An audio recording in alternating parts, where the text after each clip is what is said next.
A Chinese Coast Guard vessel sustained serious damage after accidentally colliding with its own Chinese warship, which also sustained visible damage. As the two Chinese vessels were harassing a smaller Philippine Coast Guard ship through dangerous maneuvers during a dramatic confrontation in the vicinity of Scarborough Shoal in the West Philippine Sea.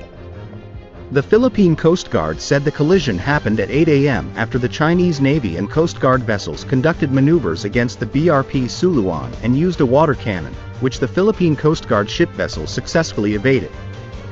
The Chinese Coast Guard ship 3104, which was chasing the BRP Suluan at high speed, performed a risky maneuver from the PCG vessel's starboard quarter, leading to the impact with the PLA Navy warship. This resulted in substantial damage to the CCG vessel's forecastle, while the Chinese warship also sustained visible damages. After the collision of China Coast Guard 3104 and People's Liberation Army Navy 164, two floating objects can be seen near the damaged ship. No confirmation of a man overboard incident from the CCG, but they were seen lowering a rigid hull inflatable boat right after the incident. The Philippine Coast Guard presumed a man fell overboard while others sustained injuries due to the collision based on the video taken by the PCG personnel on board the BRP Suluan. Terriella said the PCG, through radio, offered to help in the rescue and provide medical assistance to the CCG personnel who might have been injured, though the Chinese Coast Guard did not respond. They never responded to PCG radio call, said Terriella, adding that it was the Chinese Navy ship that came near the damaged CCG vessel after the collision to extend help. PG3104, this is BRP Suluan 4406.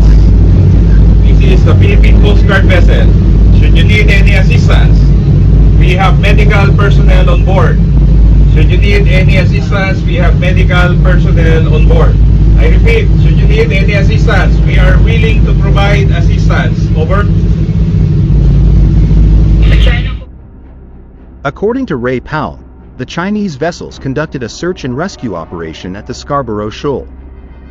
At least one Chinese Coast Guard and 8 militia ships have been conducting search and rescue operation 15 to 25 nautical miles east of the shoal since yesterday afternoon's mishap with a PLA destroyer.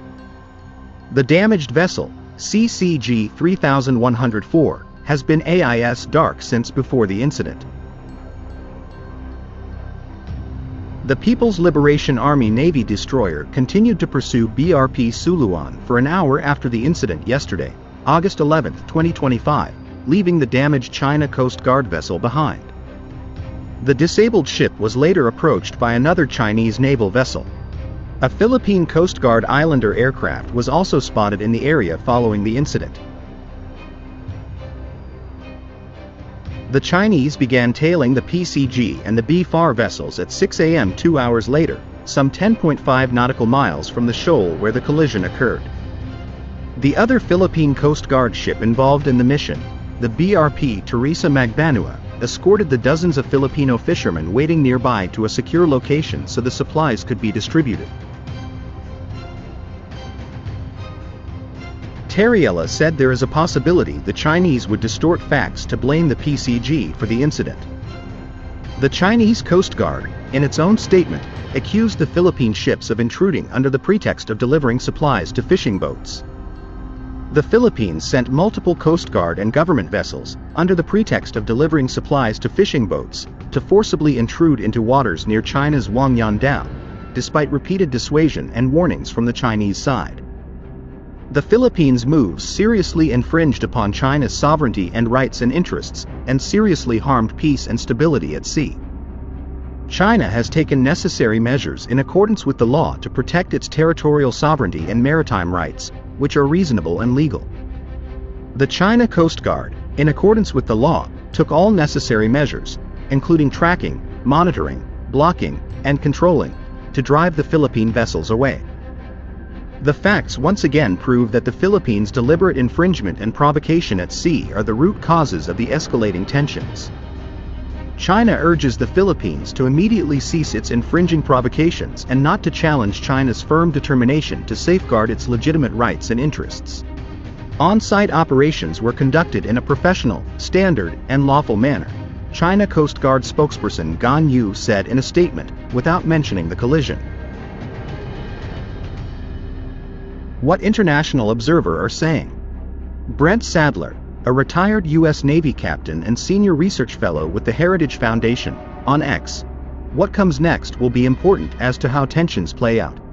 There was already an unusual flotilla of Chinese ships headed to Philippine Islands to the north of Luzon, south of Taiwan.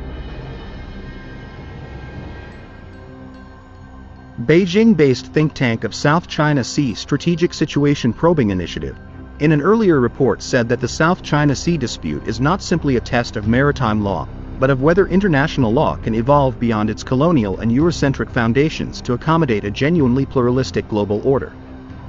It's unusual for a Chinese warship to interact directly with Philippine forces, and Guilin's actions are being viewed by analysts as an escalation.